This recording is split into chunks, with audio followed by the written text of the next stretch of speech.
Podtacular, the unofficial Halo Universe podcast, presents episode 449, Forgecastular, recorded live on November 2nd, 2014.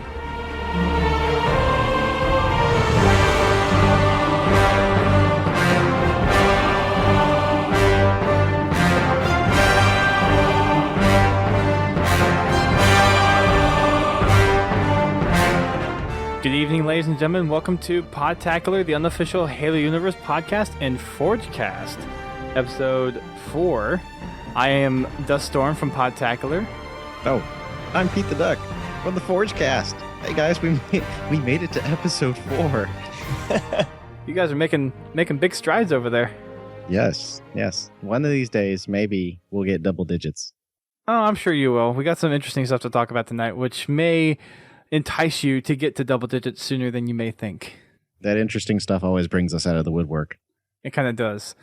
So if you guys may have noticed, we're doing kind of a conglomerate. We're doing a dual cast here with Podtacular and Forgecast because of the news that came out last week from the IGN first coverage of the Master Chief Collection.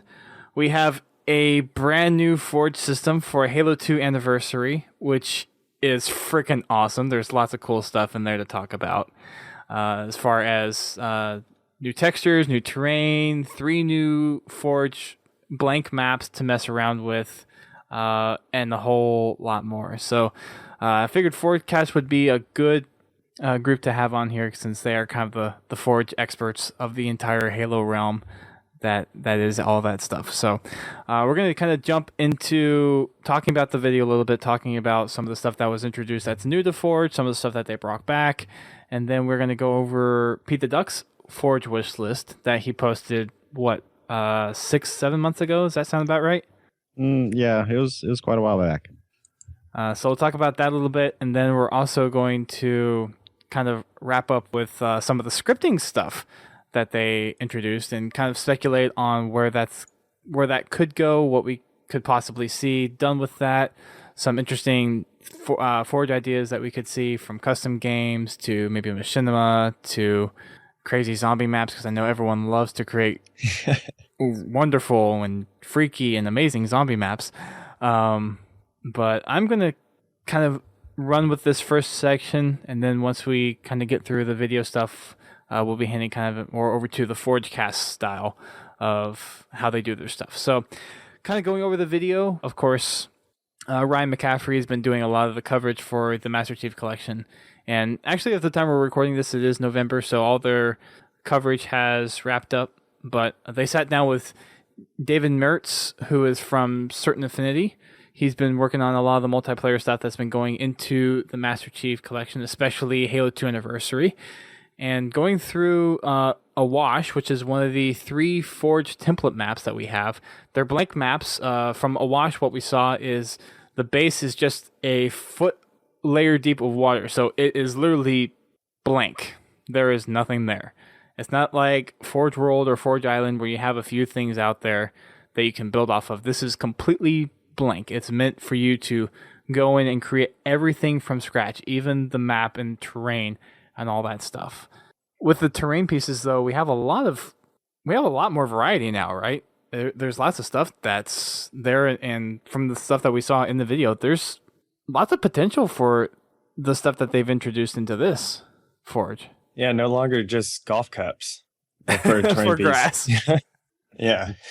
To say that there's a lot more variety with the terrain pieces is kind of an understatement, really, because in the past we haven't had terrain pieces per se. I mean, on Forge Island, we started to get a little bit with the big rocks and the trees, but this isn't just like an iteration on that. This is just a completely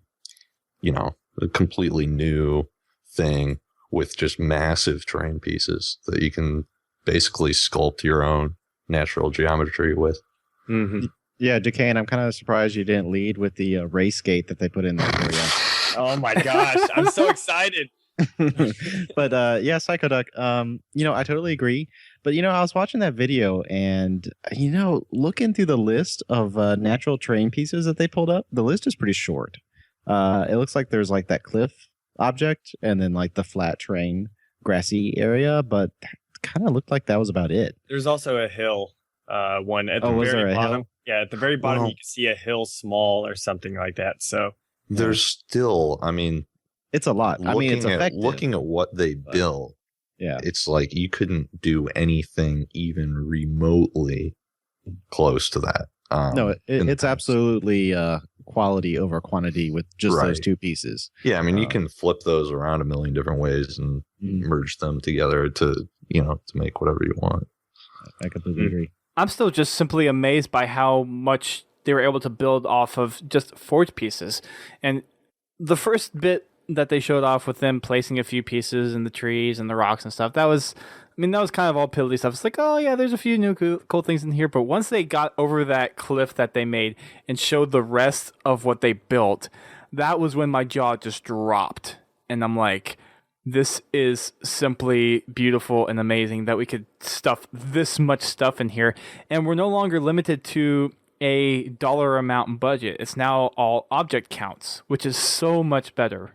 Yeah, talking about that, the first thing I noticed when the video started up was like they had already placed like 500 objects on the map. And I was just waiting for the reveal. I know they have something. They're going to pivot the camera around and we're going to see something awesome. I didn't even notice that. I didn't even notice the 500 something. It did not disappoint when it happened. And I was getting a little upset whenever I saw only like, what was it? 14 gun gooses on there, or like, whatever, how many of the, terrain pieces, and stuff. I was just like, really, it's cool, but only 14. I didn't notice that, they already had like 550 or something like that pieces placed. And yeah, it reminded me a lot of whenever Bungie revealed Forge World. They did that same thing, like rising over the cliff, and then they had that tank, shoot from across the other side of the map and stuff and explode. It reminded me a lot of that. Because, similar, oh, look, here's a small little area that you get forge in, and then all of a sudden there's something, beyond. So, hey, NOKYARD, are we going to see any ankle deep, like, Griffball maps? Oh, of course you are. I mean, they're pretty popular in Reach as well. I think my second map I made was the same thing. And then after playing about a half game, maybe 2 rounds in it, I raised the floor up out of the water. It was just ridiculous.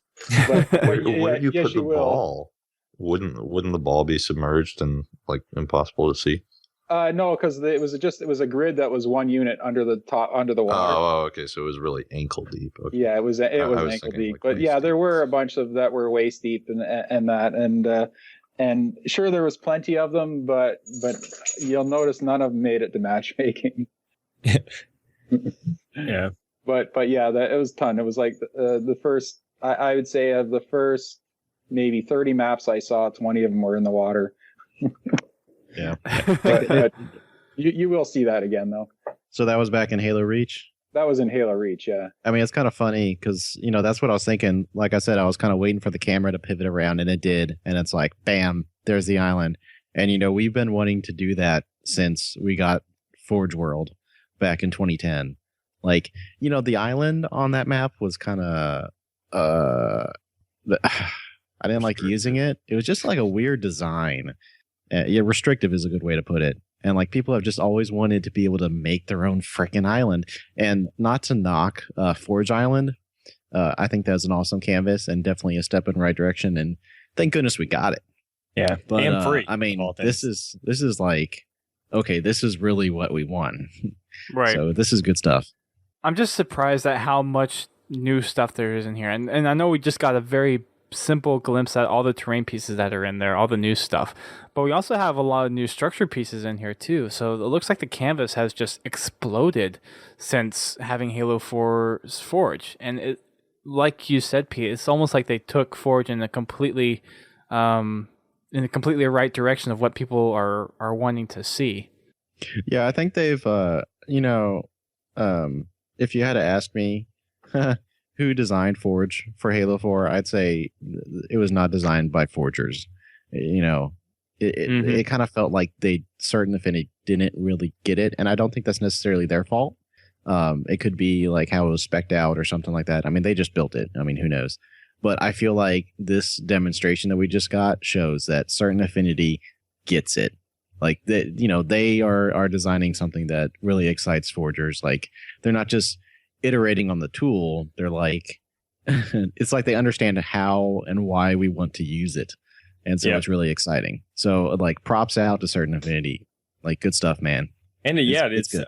And to not only just, they just expanded upon it of just, adding the terrain pieces and stuff, but, it's like what you're saying. The fact is that they improved for multiple different types of, maps that people like to forge. It's not just, Slayer maps, you get, all this cool stuff and everything, but like how they added in race gates or whatever, because race is something, it's not very big, like it's big in the community, but not as big as other things, or not as important and everything. So it's pretty cool seeing them do the race gates. And I also talked with Certain Affinity, and they did say that race is a lot easier than like a lot easier to forge with than it was in Halo 4. You don't have to place down like a mongoose or something, in order to be able to have a racetrack with mongooses. Right, it'll be more like Reach, it's more like in Reach. It's easier forged with.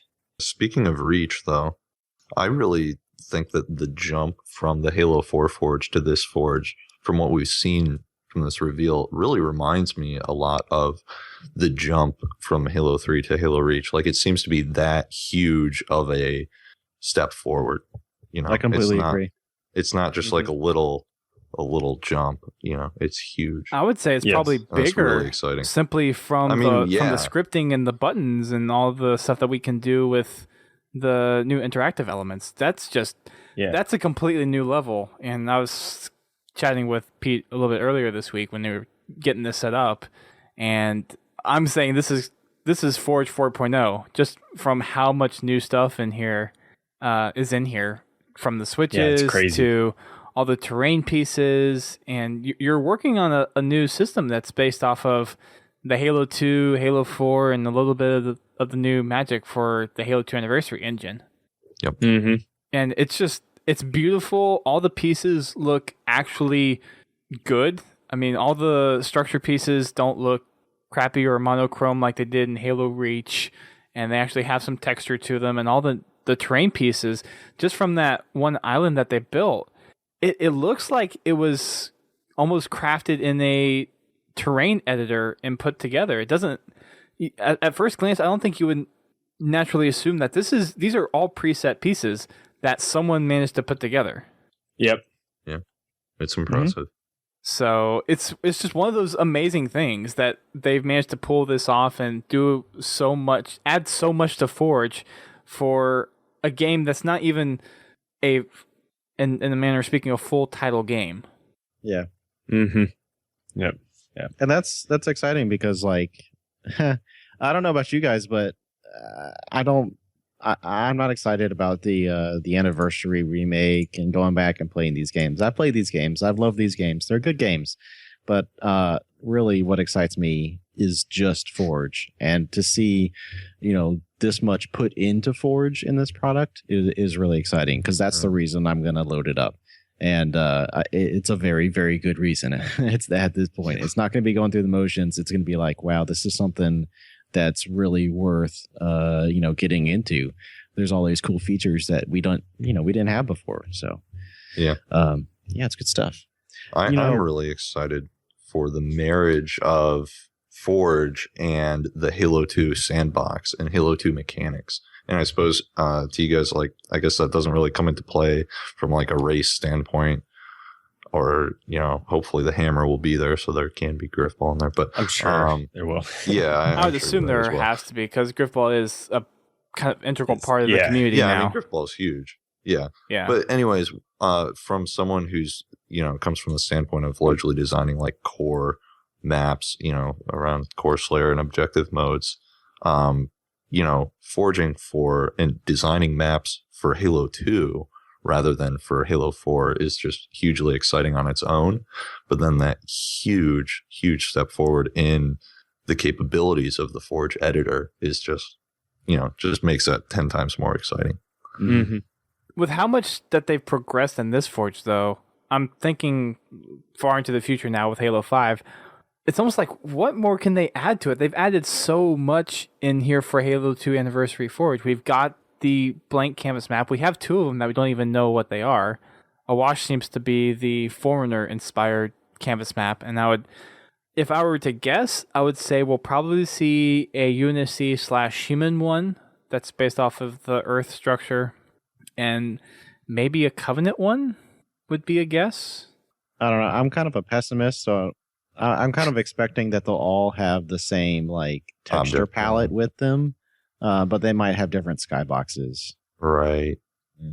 And I mean, the other ones probably won't have water. Maybe one will just have a flat ground surface or something. It could be. Didn't they show a blank canvas that was in the Ascension zone? No, it wasn't a blank canvas. It was the same Forge of Ascension. If you look in the object count, there's like 300 and I think 33 objects on that one. Even with the little 1x1 blocks, it still has the 330 or 313 blocks placed, or objects placed. So it's just still in the Ascension. It's just looking away from the island of Ascension.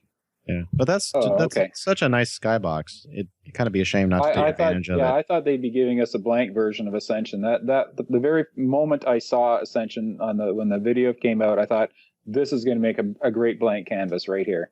Yeah. So didn't they say something where they were going to not be as restrictive on the boundaries of the maps? And I thought I remembered something really early on when they were talking about Ascension, where you might be able to go a little bit further out than you could, or that you would have been able to in Halo 2, and actually go out and possibly do stuff. Let's hope they extend the boundaries and stuff, because that was something that was an issue with in Halo 4. Like the boundaries were way too close.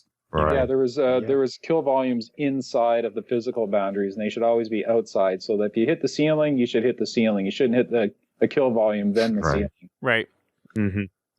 So speaking of kill volumes and the ankle deep water that we've always been afraid of in Forge, usually you touch water and you instantly die.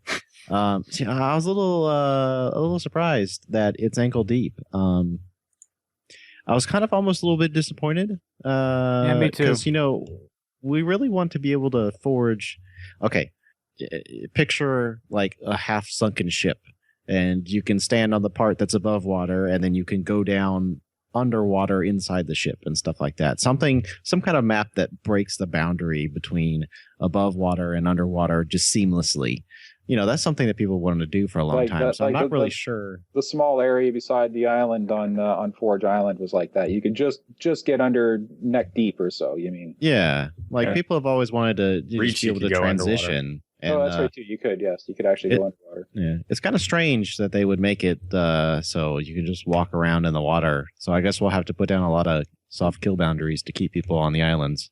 Yeah, that was a lot. What did you guys think of that? I think it's good. It just depends on how they, if you can actually forge under the water, like on Forge Island, how you could get under the water in a certain place. They made it sound like it's just solid ground, like you can't. Yeah. But, we're known to push boundaries, so find little holes. If there's no kill volume down there, we'll find our way down. But the way I found my way down is I just randomly spawned spawn points and let them fall into the water, and then reset the Xbox, and hopefully I spawned under the water, and it worked. But I'm sure we'll find ways of breaking these maps and forging interesting ways of them. I mean, I would say half the content that I put out in Halo 4 was inside the big island on Forge Island. About half the content I made was inside the island. So the floor of the island was the ceiling of my maps. And so, hopefully there'll be some kind of options like that.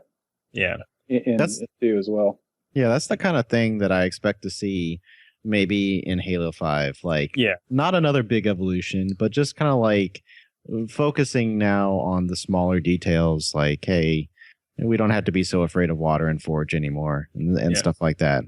And maybe even just optimizing some stuff. So maybe you can have more objects or, just something like that. Just, optimizing the Xbox better, like with the game and everything, which of course it'll only be one game compared to this one is 4.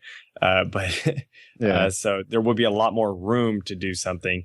But then also, maybe with Halo 5, they'll be able to, it would be interesting if you could possibly be able to lower, that I guess the bottom barrier, I guess you could call it, or something, like in the water. Like, what if you could lower it down like 10 feet, like in an option deal, like lower 10 feet, so then you could go in the water up to 10 feet, or raise it up all the way up, so people can just walk on the surface. And then also with Halo 5, something that I know a lot of people are wanting are things like weather effects or time of day. Like maybe a scroll bar to where you can decide on what time of day you want, and the sun will move depending on and of course the shadows will move with it. And of course weather effects. So people have been asking that for a long time, like having some rain or fog or something. Yeah, I'm one of those people. I've always wanted forgeable water pieces, like an actual waterfall that you could place, or a pool that you could make, and it would just have to be the animation of it. You'd have to build up around it. But I've always thought that would be kind of cool too. Yeah. I saw a lot of people kind of talking about that on Twitter. Well, I guess the first thing they were actually asking was, could you actually block off the water? Because they saw the whole Beaver Creek remake, and they were wondering about the tunnels that would go under the bases. Yeah, right. And I'm assuming with that make, they probably didn't even forge the tunnels in there. I'm pretty sure those aren't in there. Yeah. The remake was kind of thrown together. Right. But it kind of brings up an interesting point, though, has Forge come to the point where maybe we can do dynamic stuff with water? We got the dynamic lighting stuff in there now. Can we possibly have dynamic water effects? Or can we just have a section of water, like you said, a puddle of water that you can just kind of forge in there? Yeah. Like something, I bring this example sometimes when I talk about forging, because it's pretty good game for creating stuff, is Project Spark. I know it's a totally different engine, everything like that, so they're able to build things for that. But in Project Spark, you have like a little puddle of water thing that you can actually expand, kind of like just like a trait zone or like a hill or something. You expand it the exact same, except the water expands with it, And so that would be nice to be able to have something similar to that. So then you can actually place water somewhere and you could expand it to however big you need it to be. Yeah, I don't know why we couldn't have like some kind of, semi-transparent water block. Just that players can walk through. It doesn't have to be like fancy dynamic water that flows and stuff. Yeah. Doesn't even have to make a splash. Just make it to where you just run through it. It just looks like water, That's all we need. Yeah. So that would be cool in the future. But honestly, this whole, it's interesting to talk about like what if, but this whole jump forward here, there's so much cool stuff that we can do now that we could never even hope to do in the past. So it's like, I don't know. I don't want to be like ungrateful and be like, no. It's good that they're doing this though. Like they're doing this, they're doing what we want here. And so then that's leaving room. Okay, they've done this before, so we have this now. So it'd be cool to, maybe next time, they'll have this to be able to do or something. Yeah, we'll take our wish list that we and take the items that they didn't put on and just add them to Halo 5's wish list. Other things. Yep. Because I still yet to see if my big item on the wish list made it to the game, but I really hope it does, as I've always wanted invisible grids. And I want my damage boundaries, but I don't know if they're in there. Probably not. Mm-hmm. But no, not to be like, we're not getting everything we possibly wanted. No, it's not like this. They're doing some really awesome things, and we're gonna get to the scripting stuff because that's a whole discussion in itself. Right. But I think we're forgers. We use this stuff, and there's certain things that we've been looking out for a long time. And if we don't necessarily see them, then we can say it. It's not to be negative really, but just kind of see like, okay, what made it in, what didn't make it in. What can we still hope for? Sure. I know we were all kind of counting on them getting rid of like the limited number of objects, like you can only place 100 blocks, that kind of thing. It looks like that system's still there. Yeah, it's still there, but Certain Affinity did say that it's drastically larger, though. Yeah, I did notice that you could place 16 Scorpion tanks at once, so I don't think we'll have to worry about using vehicle sets and stuff like that, which is pretty nice. That's nuts. One thing I noticed when they did the big pan over the mountain and we saw the giant island, was anyone else watching the performance meter? Because that thing, it barely dipped at all. If whenever they did that pan and then they went in close, I don't know, like not even a centimeter, like less, like a fourth of a centimeter or something, it just dipped a little bit. And they were up close to the island, so it apparently performance is pretty good. Yeah. Well, it would be rendering more of the objects when it's further away with more in view. Yeah. But I suppose some of them were impostered out. Yeah. So I think they got some good technology. So maybe we won't have the frame rate problems we're having before. In Forge, whenever they did that, that was with all the hills, the spawn points, everything like that won't be showing up, whenever you're actually playing the game. Yeah. So. Another thing I kind of noticed is the D-pad hasn't changed. I was kind of hoping for maybe like a magnet toggle or something like that, but looks like it's going to be the same as it was in Halo 4. Yeah. As far as, right to reset orientation and up to switch to monitor and stuff like that. Maybe they'll have another button. Because he was quickly switching through the precision, like the editing, like the precision movement and rotating now. Mm-hmm. Oh, it's probably a thumbstick click. So they may have another button for that. You never know. Yeah. Possibly. Like I don't know what it would be, but they might. I'm not entirely sure what to call all of the buttons on the Xbox One controller. Yeah. Menu button. I still call it start and back button. Yeah. Yeah. I know some people call it the hamburger button and the window button. Yeah, that's pretty good. So it fits. How about those? It does look like that. How about those textures, guys? I kind of gave the textures a hard time in our last podcast. Yeah. I know you did. You're such a bad boy. They looked pretty good. The terrain pieces looked pretty amazing. I mean, the terrain looked like great. I said before, just the structure of that island and what they did with it when they were showing the actual running demo of it, when they were going through all the switches and stuff. I don't think your first guess would be this is all made out of Forge pieces. Yeah, it looked crazy. I was just like, what? But I love also the fact that flip upside down, like they're on both sides. It's not just one side will have it, dual sides on, so you can have different objects. Because I'm guessing both sides are different. They're not both the same, just mirrored. That's gonna be cool. When you see the certain Infinity guy turn the object upside down, you're like, yeah, they get Forge. That's what we do. We turn stuff upside down. Yeah. As long as whenever we turn things like bridges upside down and they don't have any type of bumps on them, where they're completely smooth, then I will be extremely happy also. Well, hey, you don't need to use those for racetracks anymore anyway, because we get so many blocks. That's true. But still, I'm with you, because it's a pain in the butt sometimes. You flip those bridges upside down. Yeah, but I mean, we saw so many pieces that we're so familiar with. I mean, it's like Forge is always going to have that original Forge world, palette. But, the objects, the geometry on them is so much simpler. The textures are nice and clean. The colors are very, very visible. I think this is the most visibility we've ever had on the custom colors on Forge objects. So I'm I wasn't too sure about the cement texture. I'm down with it.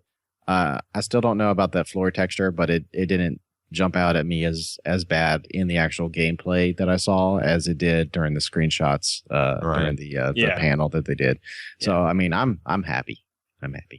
Yeah. They also brought the precision adjustments back from Halo Reach. I know a lot of people were really kind of asking for that, and that was one of the things that they pointed out in the video was that the precision editing has returned. It's not exactly the same way as you did in Reach, but you could see where the little monitor icon changed when they switched from normal editing mode to precision editing mode. And they added precision rotating in there also. It's got more functionality now. Not sure what the big idea is or the big deal is with it, because I've never used the precision editing. Never used it. Never needed to. Well, it's useful for racetracks. Oh yeah, I'll bet it is. But no, I have my own ways of building things, and one thing when they said the people were complaining with Halo 4 that precision editing was gone, I said, "What's gone? I'm forging exactly the same way I did before." Yeah. I just have my own techniques, and it's just something I've never needed to use. And of course, they mentioned this earlier, but Zoom is also back. So that's useful. Well, that's the other thing. I always forge with two controllers. So I use one controller to look and one controller to place. Well, hot stuff over here. Dual wielding. Oh, hey, I won't be able to do that now because I only have one Xbox One controller. So there you go. Uh-oh. Now you need that precision editing. Yeah, maybe I will need it now. Yeah, we'll see if time will tell if they fix the object rotational drift issue when you save and load a map. Yes. We'll just have to wait to get hands on. Yeah. Yeah. And of course, also the in Halo 4, it had that little bit of lag whenever you were, if you were in a group with, like if you're playing with someone, forging with someone, it had a little bit of a lag of the object pieces. So if you tried to, lower an object piece down, like do that little lower, let go of it, like to slowly move it down, it kind of lagged a little bit, which I know precision editing, it kind of, you don't have to do that, lower and let go of the object. But still, I hope that lag isn't in there. Yeah, I hope the new networking conditions make it so that you can actually forge with people, because I could never forge with someone else in the party because they would always steal host away from me, and then I just couldn't build. Nothing was where you play something and they're walking over this giant bump and it looks like a perfectly smooth floor to me. So I've never forged since Halo 3. I haven't forged with anyone else in my party. But I really hope they fix that because I like having someone in there when I'm forging, someone to talk to, and someone to criticize what I'm doing as I'm doing it. Yeah. One of the other issues in Halo 4's Forge, though, too, was that you could whenever you would have someone else in there, both of you would see the forge pieces differently, and then whenever you go to save the map, it could be saved from one person's viewpoint or another person's viewpoint, and that would skew how the map actually looked and played. Like I know when it always saved from the host's perspective. So if you could determine who is host, then you just have to have them like touch up the objects and then they be the one to save. Still kind of a pain in the butt, but it's not. Yeah, I've never, ever been host in a game, ever. I have really good connection. There's a lot of times I'm not host. Oh, I have a great internet connection. It's just, like, I think my actual Xbox was host banned or something, but but I could never host a Forge. Because you didn't use precision editing. Yeah. So they host banned you. Yeah, so I just hope the networking conditions improve for this game. That would be so good to actually forge with people. Right. And I don't know, we haven't seen any details yet of this, and I'm sure there's plenty more Forge details out there, but do you think that forging is going to be using the dedicated server infrastructure of Xbox Live, or do you think that's going to be all console host based, like a LAN? I would figure that'd be host based. I figured the whole we don't system know would have switched to it. How is that going to work for custom games also? Because that's a bigger question. I'm thinking custom games is supposed to be dedicated servers as well. That would be awesome, because maybe it's only matchmaking that's dedicated servers, but I'm thinking, I don't know. Based on what I know for Titanfall, for private matches, those are using dedicated servers on the Xbox Live infrastructure. So I wouldn't imagine. I would imagine that they would utilize the dedicated servers for custom games for Halo, for all the games in the Master Chief Collection, and then I'd assume they would do it for Forge too. It would make forging a lot easier. You'd be using the power of the servers there to do all the lighting generation and placing all the objects. Kind of all the stops, since Halo is Xbox's baby, pretty much. Yeah. But I mean, what happens when you try to forge offline or something like that? Don't forge offline, loser. So your internet's disconnected and you're booted back to the menu. Oh, I didn't save it, man. Hey, make sure you always save every 2 seconds. I don't know about that though. This is a good question though. Maybe one we'll get to answer. I think we're going to have Certain Affinity on a couple times after launch. I've been talking with them about having them on for a podcast for a while, and we were going to do one back in September, but then stuff got messy with them getting into crunch mode to getting the game finished. And then when I talked to them last, just after PAX, they said, wait, their heads down until after the release of the Master Chief Collection. So yeah, you should probably not have me on because I'll totally harass them about all this stuff. Like, hey man, so about these damage boundaries, let me show. This is what I'm picturing here. Well, the one of the reasons why I wanted to do this podcast now was to get your guys' preliminary thoughts on it. That way, when I do have them on the show, you can be in the chat room with it, and then you can ask the questions there, and B, I can actually go and address some of the bigger concerns. Like I know there's some things that a lot of people are kind of excited about and want some clarity on, so I got those, but then I know there's some little nuances and little niches that you guys would be able to kind of point out and cover a little bit more than I would per se. Mm-hmm. Yeah, it's hard to know without getting hands-on with it yet, because I feel like this video wasn't hey, here's everything about Forge. Right. It could be, but it felt more I like doubt it. here's the big thing. Here's what you should really get excited they about. also mentioned, remember back whenever they first announced Forge and they kind of like showed all the new they listed all the new features in that screenshot thing. But they also said that there will be more what is it? I'm trying to look at gadget improvements and additions, and there's probably going to be more stuff like similar to that, and everything. So I'm sure, there's going to be some other things. Probably that's the biggest thing is like the terrain editing and, not terrain editing, but terrain pieces and stuff like that. The piece count too, because I really hope there's more teleporters and things like that. Or shield doors. You're always running out of shield doors. You're always running out of teleporters. Well, depending on what you're doing. Well, they jacked up as Pete said earlier, the scorpion count. So I'm sure you would think they would, raise up the everything else also. So we can finally remake Chiron in the Master Chief Collection. Oh my gosh! I hope they have enough teleporters the official for that. Chiron in it as well. Right. I really hope they have enough teleporters for that. That'd be freaking awesome. Yeah, I think they would. I'm sorry to digress here, but is anyone else watching this whole epic sprint debate breaking out in the I've been feed? catching it on and off as we've been talking. I kind of want to interject, but go ahead. Go for it. You've already interjected, so you might as well go ahead and finish. Well, okay. Talk about how it breaks maps all the time. And how jetpacks break maps. Here's the thing. I mean, Sprint introduces sprint jumps, which is really cool because sprint jumps give you some really interesting movement options. They provide different options in how you can design a map. I disagree, but I'll jump in later. Well, okay, but then sprint jump in later. Nice.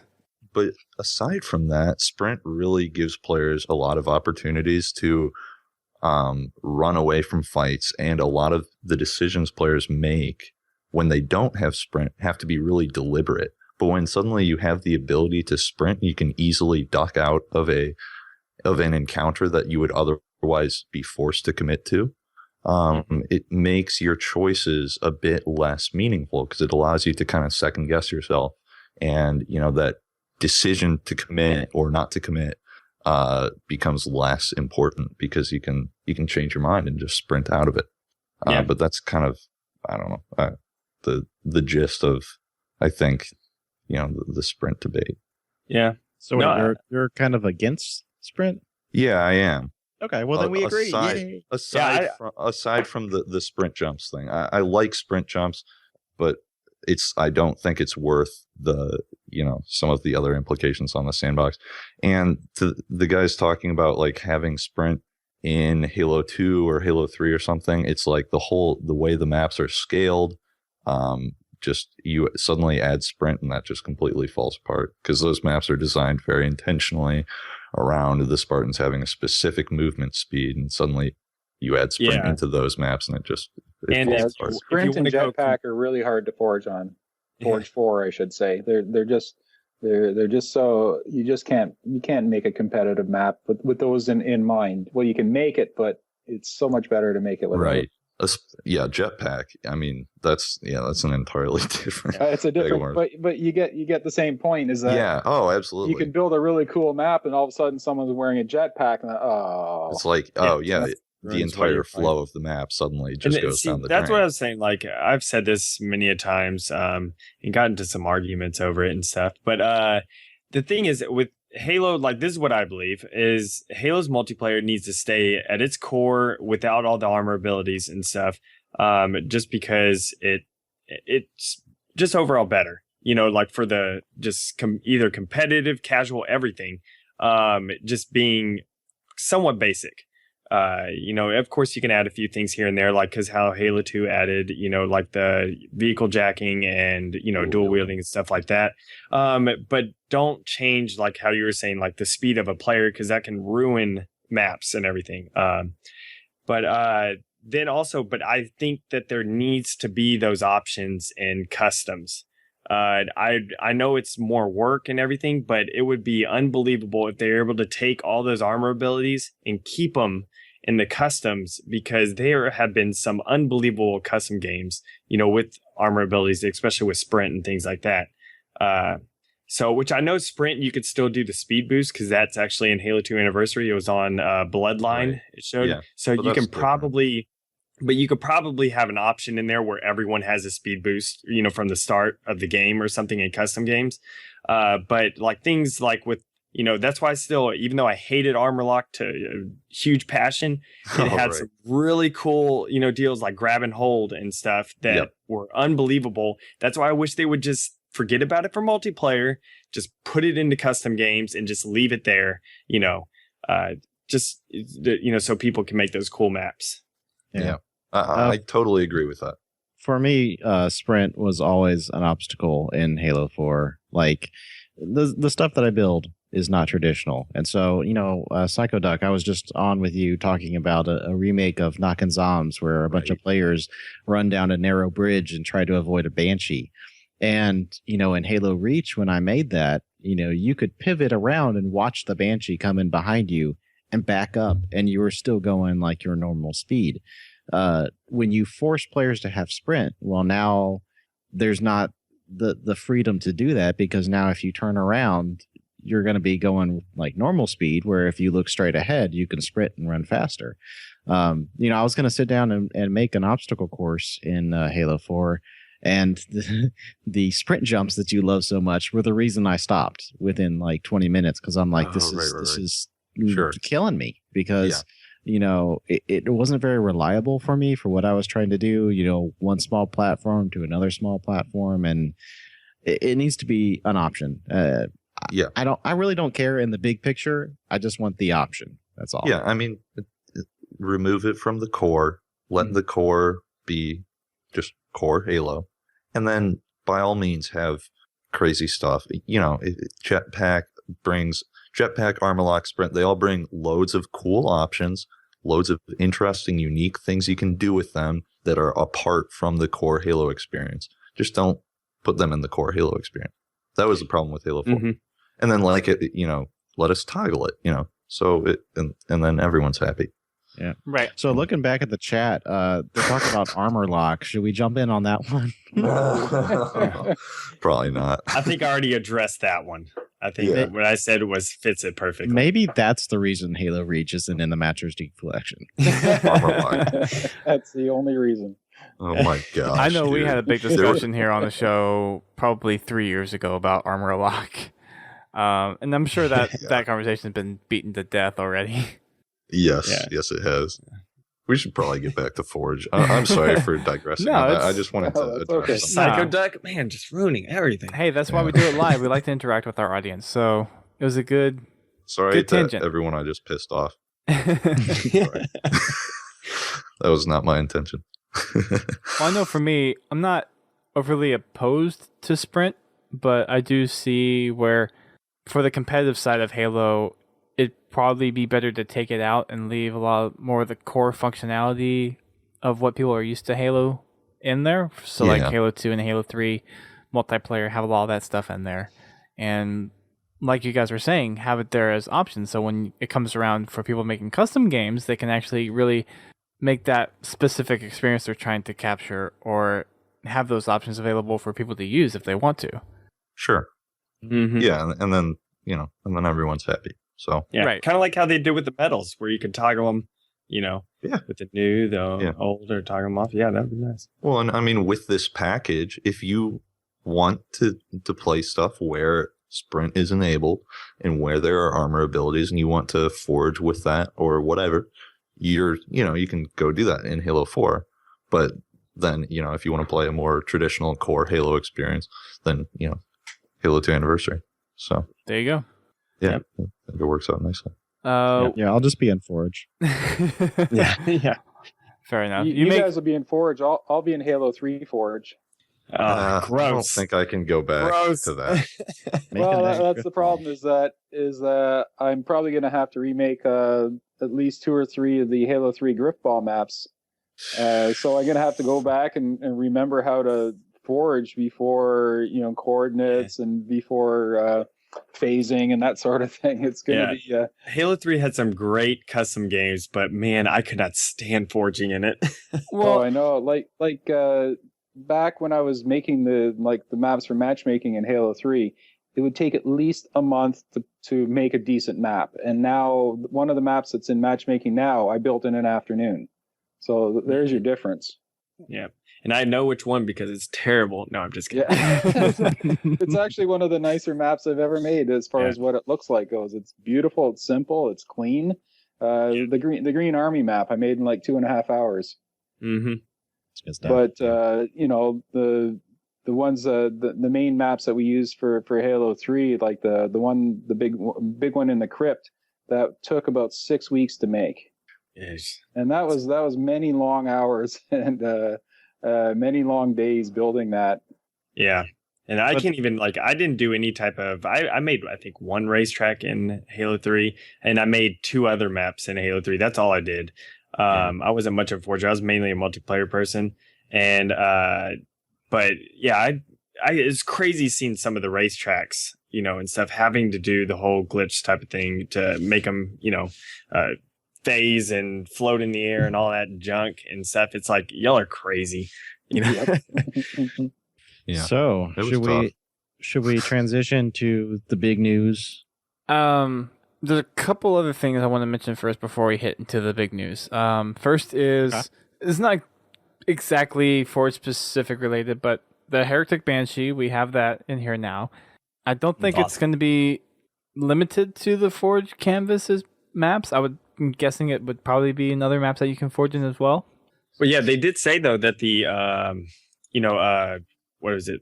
The objects the structure palette in the multiplayer maps. So I'm guessing that means all the stuff. But a Banshee is in the vehicle palette, not in the structure palette. But it would make sense that if you can place all of your forge blocks on Ascension, that you could place a Heretic Banshee on it as well. Yeah. You might not be able to place a Banshee on Warlord because that would. Hey, you should be able to. I'm doing a Banshee racetrack on Warlord. Just fly around the little central It'd be interesting. pillar. Or do it with Hornets too, or not Hornet? Yeah, Hornets. Yeah, Hornets. Yeah, that'd be cool. Hey, why? That's my point. Why not? What does it hurt to add a Banshee, to be able to forge on there? It's like it doesn't hurt anything. It's like Star Fox. It hurts my head. No, It's Pete's head. I'll go get you some, some Tylenol or something. Yeah, it's kind of interesting. Like, I guess I'm kind of trying to figure out why they would put that in Forge. I mean, I guess they had to model it for the campaign, and why not? They're just I guess have a different color, or whatever, a different type of Banshee. Sure, so. Why not? Yeah, which is cool. It's also exciting to see that, there was some concern that the Gungoose would be replacing the Mongoose, but it's good to see, there's Mongooses and you can place a Mongoose or a Gungoose. Yeah. So that's good to see. Now the only thing we need to wish for, which you never know, we haven't really seen inside where the Warthogs are, but I want a transport hog, Oh, yeah. We haven't seen any Warthog gameplay from H2A, which makes me sad. They showed that bloodline. I think a person got in one for briefly, yeah. Yeah, but the deal is that you didn't actually see them get in. It was the Hornet that was flying overhead was your camera view, and you saw them driving a Warthog, and the Hornet blew up the Warthog. Yeah. But that's about it. I mean, I guess it'll probably function similarly to the Halo 2 Hog, which is fine. Yeah. Right. They also made the Beaver Creek remake, which I mentioned earlier. And do you guys think that's going to be one of maybe one of the built-in variants, or do you think that's just something that they just showed off? Yeah, that was just demoed. It was sloppy. It was underscaled. I mean, it was cute. Yeah. You're like, it was cute. Yeah, and I mean, if that creek's running through the middle, that means the basements aren't there. What I was thinking is, I know some of y'all saw this in the chat the other day. Yeah, we were talking about this. The thing is, this is what I was trying to explain. You can raise up now. The creek won't be very high. It'll be a very low creek. Really low. But couldn't you just raise up the land? It won't be exactly how it was in Beaver Creek. It won't on height wise of the creek. But if you raise it up just a little bit more, could you possibly then make the underground sections and still keep maybe a tiny little bit of water running through that creek? Maybe, but I think that the bottom level of the creek, the creek bed itself, was probably higher than your waist if you're walking through those tunnels. Right. At least I think it that's might the be issue. higher than your shoulders. Oh, okay. So I think so you're if gonna the have creek to has resort water in to it- the Well, then you can old have a method of flooded- just putting the shield door sideways to pretend it's water. Yeah, or just have a dry creek bed. I mean, at least now we can actually if we want, we could build an accurate Beaver Creek remake. Because in the past, you really couldn't without. Well, I guess you could with Coliseum walls for the floor, but it looked horrible. What you could possibly do to kind of make it a little bit trick is have it to where the creek bed is dry, but on the other side, like where the creek runs through, like inside that little cave part and stuff, you can have something, change it just a little bit, have something like maybe, like there's a grate there or something, like maybe some bars, and you can put little rocks down, and then you can put a shield door on the other side to make it look like the water was stopped by the, rocks or something. So it would kind of explain, hey, this is the reason why there's no water there, because apparently there's a cave inside right there. And I mean, honestly, it's a purely aesthetic thing anyway. But that's what I do. Doesn't really matter. but yeah. Right. But it's pretty water and it splashes. Yeah.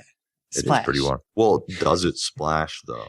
Is it the Forge Island water, which was not interactable? I think it is. I don't think it splashes. Honestly, I don't care. There's so much other cool stuff. Whatever. That's fine. But yeah. Well, that could be Halo 5. That would be on the Halo 5 wishes. There you go. With the emphasis of them making it ankle deep specifically so you could interact with it, I would think that they'd put something like, a splash when you shoot it or something. Maybe. We would hope. We can hope. See? If not, put it on that Halo 5 wish list. We need splashing water. So, speaking of wish lists, are we going to go over Pete's wish list sometime? Yes. I think that's what we were going to do next, but if everyone seems itchy to talk about the scripting stuff. Well, okay. Cool. So, we've Psychoduck and I think, didn't we go through this list before on here, or was it just me? I can't remember. About the Halo 5. Yeah, I was here for that. Yeah, it was both you guys. So, I mean, we can go over like parts of it again. Well, I think there's not too much that we can really go over because, like we were kind of saying before, like this video wasn't an all-encompassing. Here's all the new features. It was here's the big stuff. Check out this map. Check out these terrain pieces and what you can do with them. And here's scripting. And there's so many questions that we have that we can't say yes they added this feature or no they can't. Or they didn't add it. We'll just have to get hands on. So I think reviewing the list is something that we can't really do justice to right now. There's a lot of things that we want, and we'll just have to see because to be honest, after Halo Reach, there's a lot of things that I wanted from Halo 4's Forge, and I had no idea of what 343 and Certain Infinity had up their sleeve, magnets and stuff like that. Never would have occurred to me. And so it's hard to really know what to ask for and what to think of something until you really get a chance to see it and get hands on with it. Right. So I think maybe reviewing the list, it might be a little premature, but there's definitely things that they have done. We were looking for scripting. We were looking for more terrain pieces and better canvases and stuff like that they definitely delivered. It's everything else that we just don't know yet. Yeah. Yep. And before we get on to the scripting stuff, and there is something I want to mention that I saw something in the comments, is the, how they have the Stone Town little bridge, or the little door thing, the gate or whatever you want to call it, in the Awash and stuff. And then they also have Bloodlines EMP. Now, are they going to be having whatever it's called, sanctuaries out of shrine? There you go. It's going to have its waterfall. Like, is that going to be something that's possibly, or the ice, whatever, the ice things, the from, ice maybe lockdown. The stalactites. Those are clearly. Yeah. I mean, those are clearly individual pieces that are. And that's why I'm wondering, will it be in the Awash Forge? Like, I know you can mess with those and stuff on the actual maps themselves, but since they brought in the Stone Town and Bloodline one, will those dynamic elements visually make sense on Awash to have these giant icicles? But maybe. Yeah. But I don't think the waterfalls, because I don't think that's so integrated into the top of the base. I think that like the way you would disable the waterfall on Shrine would be to delete the switch rather than to delete the waterfall itself. So, the reverse of that, I don't think you could place the waterfall as a Forge object. Because that it's just seems specifically going over those certain parts of that that base. Right. Yeah. It would be something interesting if they were able to implement that in the future. But well, then there's the Zenith bubble shield also. Oh, that also, yeah. Yeah, who knows if you can place that? I mean, I guess if it stays in that cone like shape, like, and you could just place it wherever on the map, that would be kind of cool. You might be able to do some cool stuff with that. Mm-hmm. Yeah. So there's definitely some stuff that we've wanted, like the ability to add interactive elements and stuff like that.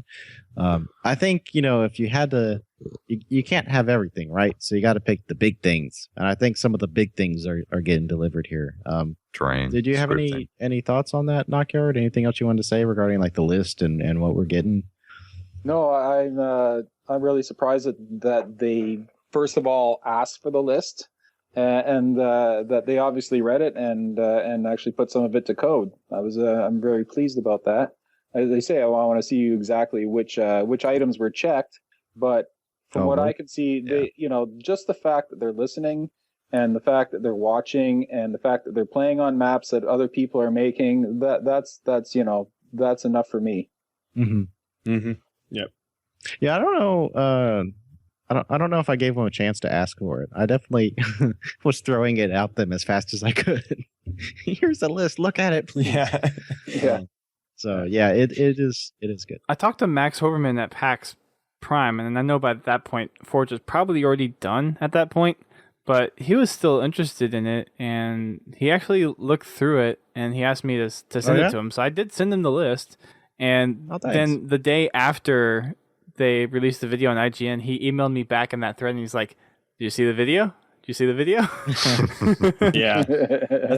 Yeah, Certain Infinity was same with me, but over Twitter, like a direct message. They're just like, "Hey, check out IGN's video," and I was like, "I have, and it's amazing." Yeah, those guys put a lot of time and effort into this, and it's just they've done a fantastic job. Yeah. Agreed. They really have. I mean, this whole Halo 2 anniversary project, I mean, both the campaign and the multiplayer side, looks like they really knocked it out of the park. Yep. I mean, those cutscenes look amazing. They brought Steve Vai back. The Forge is just, incredible.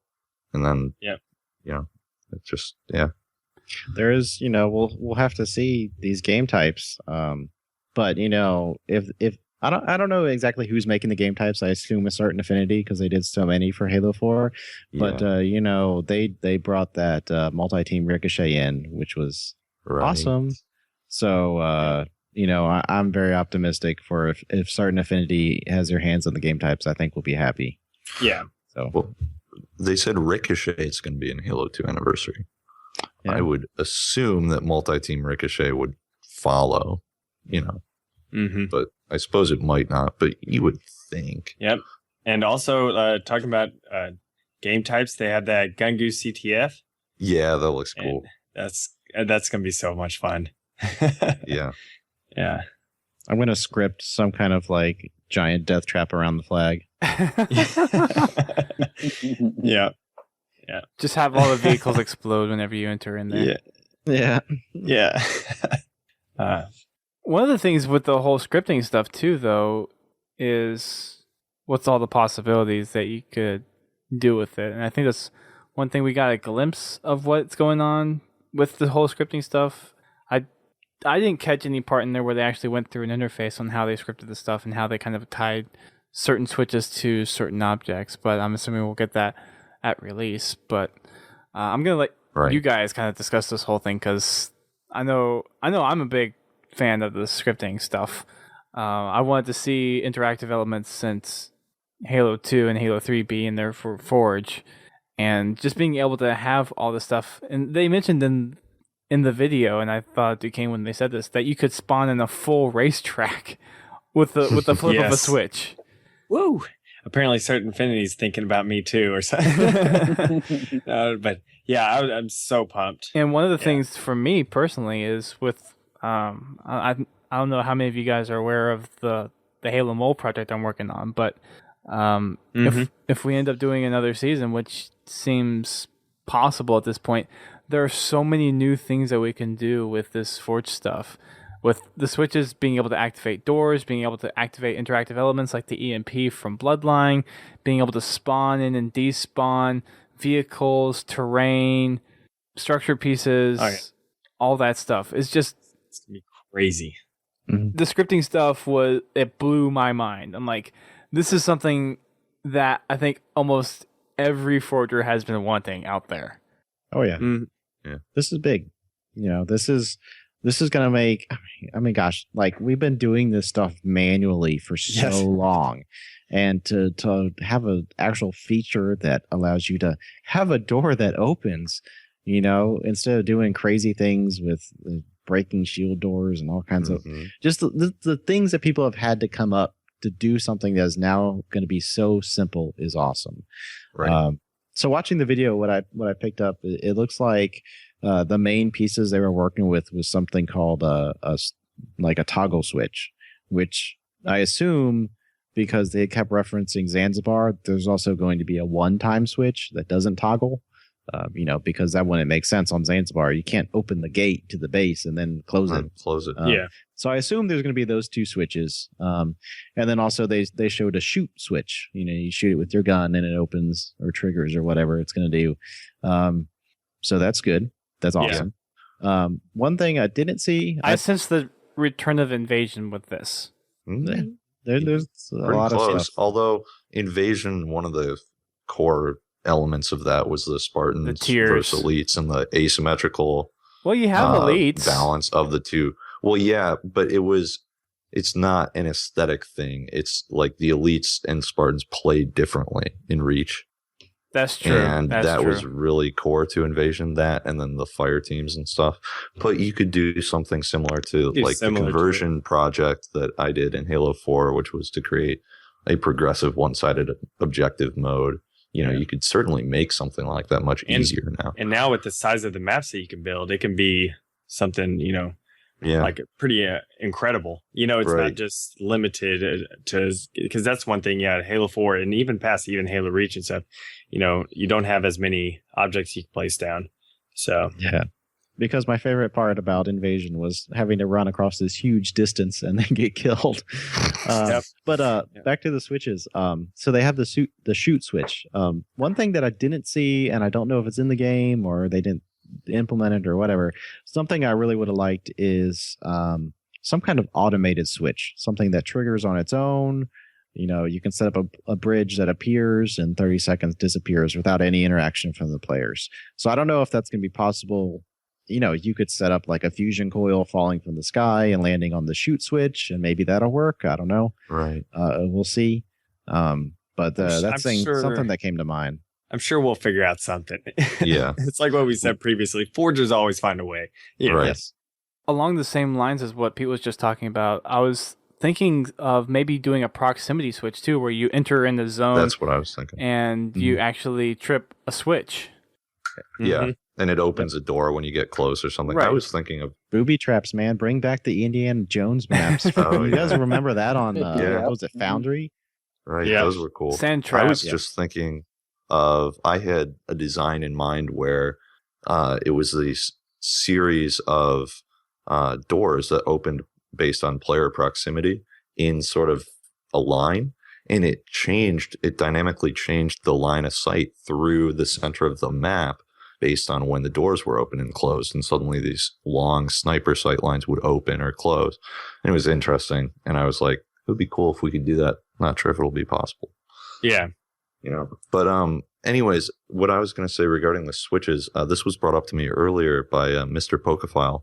So, another cool Forge aficionado. And he mentioned to me that in the video, it was, all these switches, and it showed the shoot switch and the the computer switch, but they were all, it appears that those are all attached to hill markers, and that the hill markers are actually the switches.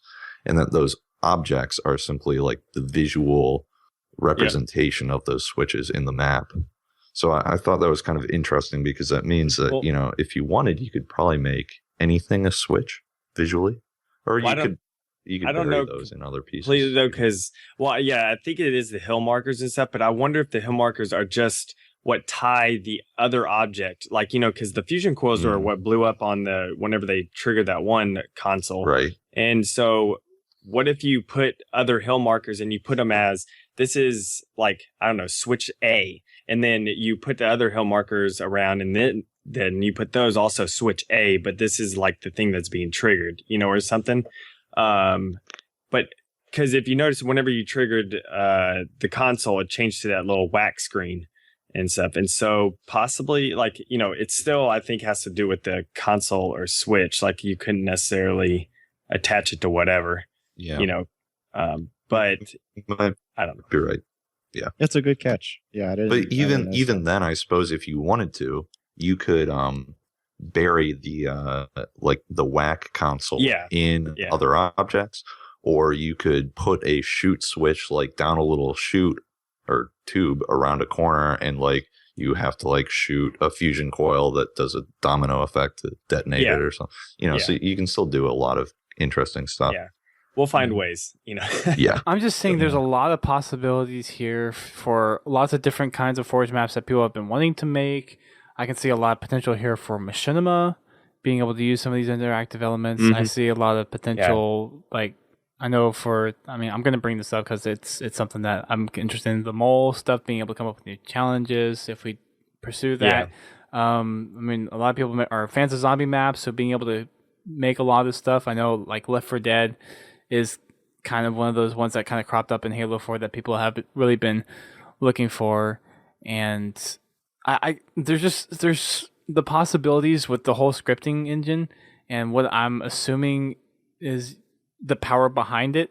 It's just going to takes forging to a completely new level. It really does. Oh yeah, and one thing I'm also, since, you know, I'm a race person and stuff, the fact that in race, in order to trigger something while you're on a mongoose, you would have to run over a mine, you know, that's like placed on the ground or something like that. And then you would have to have fusion coils like leading around to whatever, you know, that you're going to trigger and stuff. And so to be able to have the combination of the gun goose and these switches and everything, so that means we can have a race and just make it to where the gun gooses, like, if you don't want them to actually blow up and stuff, like, so it's not an actual fight or something, just make it, you know, to where they're, you know, indestructible. And pretty much you can just go, like, while you're driving a gun goose, you can shoot a trigger up ahead with them, and it can trigger something behind you that will cause, like, pieces, like, you know, something going flying across the track or something that can screw up someone else behind you, or you can shoot something and it'll cause a door to shut behind you. So you can get into like a little shortcut or something. I don't know. There's so many options with the gun goose and the switches and everything for race. It's ridiculous. It's like that racing game that came out, like, what was it, like 3 years ago, where Drift? Split Second. Oh, yeah, Split Second. Yeah. Split Second, yeah. I'm thinking a lot of that I knew stuff. exactly what you're thinking of. Yeah. Yeah, so I'm really excited. You can shoot something that maybe reveals a shortcut for a racetrack map, or you have something where you spawn in like a death trapper or something like that. Yeah, it's going to be a lot of fun. And that's I already have an idea of a map. I'm not telling anyone this just because I want it to be a surprise. It is really amazing, and it's going to be really exciting whenever I do it, because I've thought of all the little kinks and everything like that, like how to actually do it, and I'm really excited. So this is going to be the first map I'm going to make, and it's so cool. It's never been done before and stuff, so I'm pretty excited. To hear you guys excited about all the stuff that's going on in Forge makes me really, really excited. Yeah, it really does. It was a good time. It's a good time to be a forger. Yeah, it really is. It's bringing back the custom, you know, community and stuff.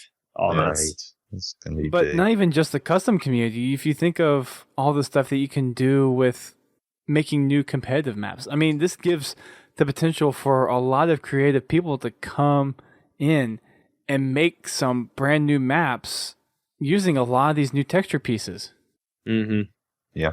Well, and I mean, yeah, you're right. Not just the custom community, because things like the machinima community. I mean, suddenly, like they can do things a lot.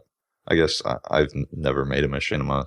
I'm hoping I'm not like talking nonsense here, but I think this will make things a lot easier for them, because instead of like, taking it like, filming something and then having to like pause and then go like move an object or something, they can just have something attached to a switch, and then they in real time can just make that happen. Just have less setup time on some of their shots and whatnot. Yeah, and for machinima is the fact that there are elites and things like that you can play as, and everything. So it's nice they're bringing all this stuff.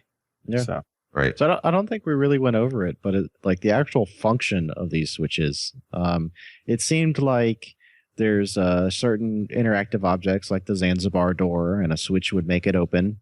And then they had another instance where a switch toggled a structure piece, a bridge, to appear, and then they pressed it again and it vanished. Yeah. Then they had another switch that blew up a bunch of stuff. And I'm not entirely sure how they did that, whether they just deleted a fusion coil, and when you delete a fusion coil or vehicle, it explodes, or... No, that was the pulse beam tower that actually sent out a wave. No, but that blew. That just EMP'd the vehicles. The other switch actually. The second one just. It triggered the. Yeah. Wasn't it just a different EMP? No. It actually triggered all the fusion coils. The Bloodline Tower does like that weird, kind of like a very faint bubble shield type of thing gets shot out. You can see now, that wasn't on that one. But also, Pete, there was another door. There's this, the Stone Town or Zanzibar door that they first showed going in to see the Hornet. Then the door that actually where the Hornet flies out of, that's a totally different one from that, because it opens up from the middle and two pieces go sideways. So apparently they're putting in just extra doors that can open also. Well, it could be they just used two of the same door and put them together. Well, but that Zanzibar door had like a piece on the bottom where the door like went into. You are correct. Yes. Over to cover it. So and that must be attached to that object, because you would think if they were doing switches, and stuff, they would just add not just like the Zanzibar door or something. They would add like other doors and stuff in there, because it's something really cool. So and the bridge they showed as well. Yeah, so it looks like we'll be able to make interactive objects go and make objects spawn and vanish, which is the big thing. I mean, that is so versatile, just to be able to make an object appear or vanish. That takes care of pretty much everything. We don't even need doors really when we can do that, but doors are a nice bonus. And somehow we can make. I figured out how to do that in Halo 4, how to make objects vanish, but no one ever used it. Go ahead, NOKYARD. Well, you would set them as a flag return in CTF.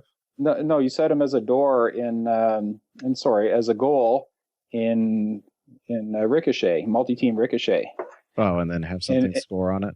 Yeah, if you have something score on it, but you could make it so that it scored with 0 points, so you just walk up to it and it would disappear. The nice thing about this is you're not restricted to a game type anymore. That's exactly right. Yeah. So tell me, NOKYARD, how are these scripting objects going to fit in Griffball? Well, the first thing I can think of is that because a lot of Griffball matches are televised, I guess, or they're live streaming, the actual cameraman can set a tip off so that when he's in position and ready to go, he can actually activate the ball to start the round. So that's one thing, rather than just a rush to the middle. But I can see that there's going to be a lot of features that we can use for live broadcasting. Not so much for playing the game, because the game, anytime you add an element to the game, it changes the game. And Griffball is probably, it was designed to be the simplest game in Halo, basically. So I can't see that there'd be a whole lot to change for the players. But as far as the live broadcasting goes, I think we've got a lot of things that we can do, as long as there's a hammer. If there's no hammer in Halo 2, then I'm back to Halo 3 full time as far as. Well, there's a hammer. There's a hammer in campaign, so You know, No, we it's know not. that. There's Well, a hammer in in Halo- campaign. Yeah, that's So- what I Yeah, said. there's Oh, a a Tartarus hammer. Oh, hammer. you mean Tartarus? Yeah, so Yeah. it's like, come on, they're gonna have it in there. They know how important I hope Gripball is. I hope it's so. skinned like Tartarus's Fist of Ruck too. That would be really cool, rather than the real mechanical looking hammer from Halo 4. Maybe have different types of hammers like the Banshees, you know, now Oh, that they yeah. have 2 of them. So That would be we need a cool. hammer, literally a hammer, like the size of an actual hammer, like not the brute ones. Yes. Well, I really hope there are hammers in Halo 4, because that would give us another year of very Halo 2 interesting. anniversary, you mean? Sorry. Well, yeah, I mean, they had Griffball on disc in Halo 4. You know, it's pretty that's apparent that it's going to be right. there. I mean, they removed Assault, which is what Griffball was based on, and put Griffball in just full time. Well, So- no, actually, Griffball is now based on Ricochet. When right. You play a League game, you're not playing Griffball. You're playing an actual Ricochet game, because they made so many improvements to it with Ricochet that it got rid of a lot of the issues you were having. Like if you drop the ball in Griffball, it takes like 4 or 5 seconds for the ball to show up on your HUD. And so for a while, you've got players running around looking for a ball and no one knows where it is. But in Ricochet, the HUD marker follows the ball the entire time. You don't lose track of it. And there's about 4 or 5 other things that make it better. Well, the medals are better in Ricochet, so they've improved it. So yeah, I really hope that there is a hammer in Halo 2 Anniversary, because the Griffball community would really like to play Griffball in that game. Right. Yeah. Well, If there's not, we'll all personally go over certain affinity. there were no. hammer. I'm only about 2.5 hours away. I can make it there quick. So I mean, there were no brutes in Halo 4. There was no canon reason to have a hammer in that game. And then there is in Halo 2. Right. Yeah. So, I mean, it'll be there. It'll be there. Yeah, we're pretty sure. We're pretty sure it will. So we're really looking forward to what we can do with it. Yeah. So maybe a fun way to kind of emphasize just how versatile and awesome this scripting stuff is going to be. Maybe did everyone want to give an example of how they're going to use this in Halo Anniversary, Forge? Sure. I can go first. I mean, I'm going to make big shield walls appear anytime someone shoots at me. You're gonna make like a safety room. You just run in and press the button. And It just sort of follows me around the map. Yeah. Genius. Yep. So my own personal bubble shield. One thing that really came to mind for me, I guess just recently, like I said earlier, Psychoduck and I were looking at a remake of Knockin' Zombs, and back to the idea, just in case anyone missed it, is we have players running along a narrow bridge, and then the Banshee tries to knock them off and kill them. If they get to the end in Halo Reach, what I had done is I had used safe havens to make kind of what I did is there was a safe haven, which was a landmine, and the pilot of the Banshee was a human, so they were affected by safe haven traits. Well, when the landmine was blown up by a player reaching the end of the platform and running into it effectively, the next safe haven was the Banshee. And so when the Banshee became a safe haven, the safe haven's traits were not to allow vehicle use, and it ejected the pilot. It disabled the Banshee. And so now I can use something like a switch, and I can just make the Banshee blow up. Yeah. So I mean, it's like, in Halo 4, I couldn't emulate what I had done in Halo Reach. There was no way to pull that off. And so just really simple. I mean, there's going to be ways to remake things that I've done before. I was thinking about speedrun. If anyone played speedrun in Halo 4. Oh, that was a great I love that. Yep. I could make a version where players have to open a gate, and you got to get to the gate quick because then the wall's coming up behind you or something like that. Like, or even possibly like while they're running, they have to shoot at shoot a trigger in the door. It's starting to close or something, and so maybe if you get through, it traps other players that are trying to. Oh, you jerk! Indiana Jones. I like that. So that's kind of what's going through my mind at the moment. Yeah. What about you, Ducain? Like I said earlier, with the racing stuff, with especially the gun goose, since you can't really shoot while on a normal mongoose and everything. So with the gun goose added to that, you're able to, shoot something up ahead. It'll trigger a gate to either close or open, so people can't, get in behind you, or you can make it through a shortcut or something. Or or possibly, let's say, it could be something similar to the blue shell in Mario Kart, to where, if some people are really far behind, they can shoot something and it'll trigger something like halfway, through the rest of the racetrack. So just in case there are people kind of real far ahead from you, so you can actually catch up, at least, to some of the people, you can trigger something. And of course, the thing that I'm not going to be talking about that has to do with all the scripting and stuff, I'm really excited for it. So, Psychoduck? Yeah, well, so I had mentioned earlier my idea for if we have proximity switches, but that's kind of a pipe dream. I've been thinking about, I'm afraid that people making kind of core standard Halo maps are going to be, kind of all just like, oh, well, here, we'll just put a gate here and it'll be great.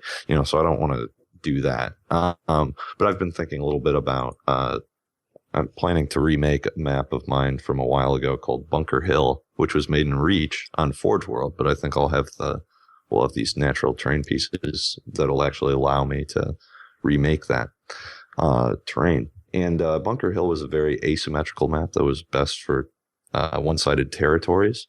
So, and it's surrounded, the map is all about this bunker with lots of different entrances and whatnot. And it's really, really asymmetrical. So I think it's just like screaming for, some sort of dynamic element.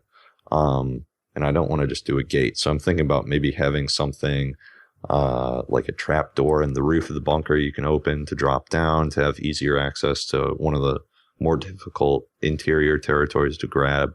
Or I'm also thinking about having like something where there's explosives lining parts of the roof and you can detonate those from a specific area, which, would work in either team's advantage depending on, would just let them soften up opposing players on the roof to make a push up there to grab the territory up there, control the roof.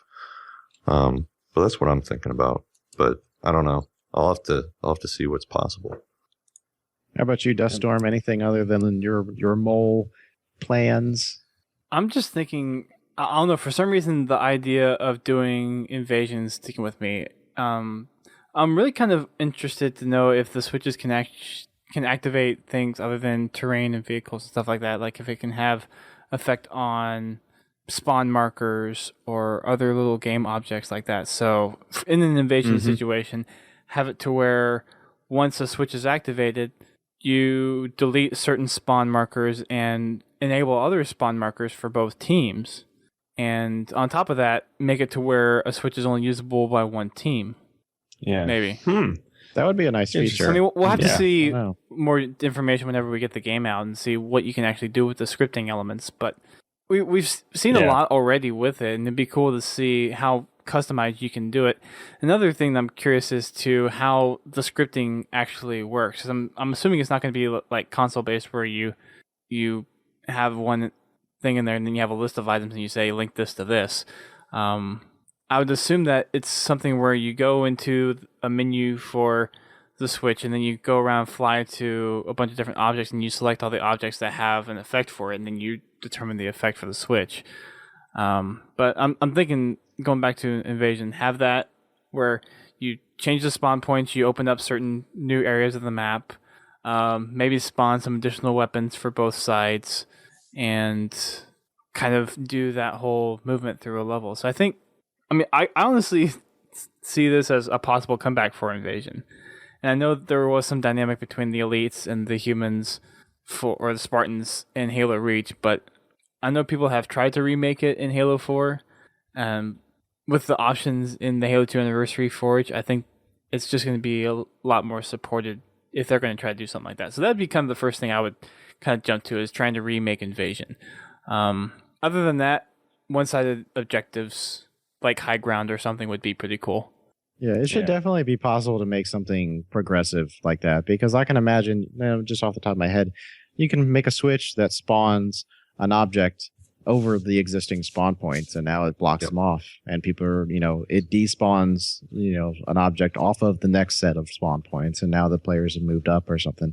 There's got to be ways to make it happen. So I think, progressive maps are going to be a lot of fun, especially, like Last Stand, those progressive zombie maps, those are going to be a lot of fun. Oh yeah, those are going to really benefit from this.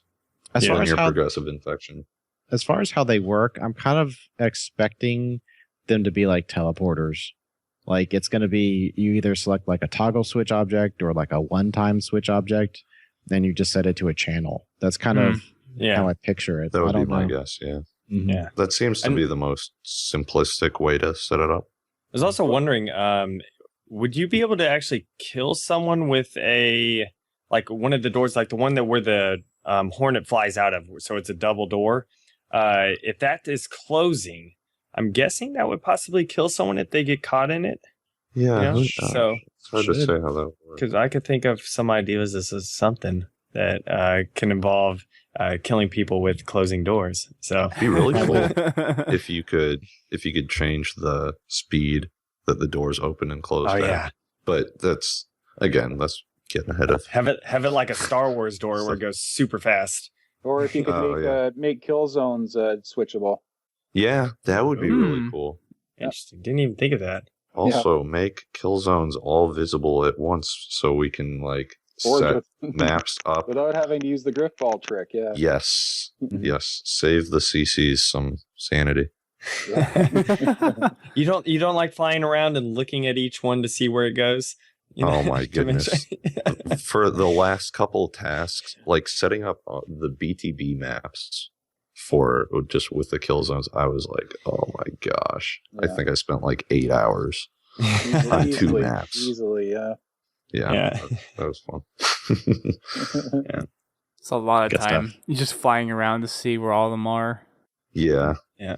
That's what I would do with race. It's just like, okay, I got this corner covered.